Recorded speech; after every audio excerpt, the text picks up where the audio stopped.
Here's how Gemi is changing outbound. Creating an efficient outbound motion is all about reducing friction for your reps. Remove the manual, repetitive tasks in their day without sacrificing the precision of relevant action.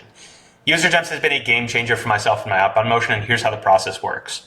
We're going to be using Gemi to create lists of accounts and contacts, prioritize the accounts and contacts, and serve up relevant messaging and playbooks for engagement, knocking out the three main time-consuming aspects of an outbound rep's day. Now let's take a look at some of these lists that Gemi has built for me within the back end of UserGems. I can see Airwallex, Wiz, Covio, and New Relic have been prioritized for me as a target account based off of ICP criteria, similarity to some of my current and best customers, and then account level signals like closed lost opportunity signal, website visitors, hiring signals, tech stack signals, M&A signals. There's a lot of different account level signals that'll all go into how Gemi is actually prioritizing these accounts for me. Next step in the process is once the accounts are prioritized, Gemi is then going to identify all of the contacts at the account that have the highest propensity of converting into pipeline.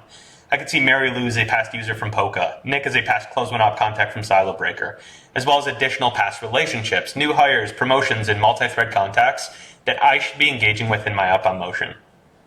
Once the account and contact prioritization is done, the next step is the actual engagement piece.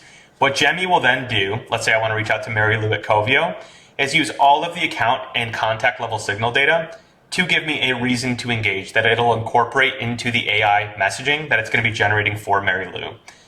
The reasons to engage here, I can see Nick is a past close one op contact from Silo Breaker. There's 6 past champions at Covio. Mary Lou herself is a past user from Polka. Covio competes with one of my customers, Constructor, and Covio is hiring for relevant roles based on my keywords that I've been put into the system. Gemi will use this information in order to craft the actual emails in this first email mentioning that past user relationship from Polka, as well as a value proposition or persona pain statement specifically for a head of ABM or a marketing leader. And then also incorporating the additional signals. By the way, I saw Nick on your marketing team also use this while at Silo Breaker. You would be missing out by not seeing a process like this in action for the team. The best part is your reps will never go into this UserGems platform. If you're curious in seeing how that's possible, shoot me a quick message and I'm happy to help out. Thank you.